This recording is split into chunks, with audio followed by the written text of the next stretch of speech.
Josiane nous dit à l'assaut pour cousin, ministre Azaka, Azakala, Azaka, Manou Médé, Azaka Si, Azaka Touné, cousin Zaka, Mambo Zakasia, Olisha,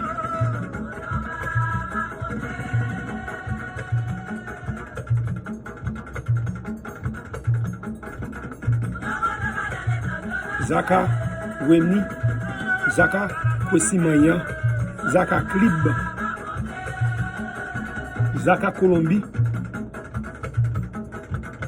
et cousin Zaka Médé. Avec tout notre escorte Zakayo, qui nous pas dit, nous dit à l'assaut pour cousin. Nous faisons mèche cousin, je dis, à l'assaut. Nous faisons mèche pour cousin Zaka, je dis, mèche la fête, la coucouille, pour la coucher mèche qui est là. Allez, faites la coucouille,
À l'assaut, cousin.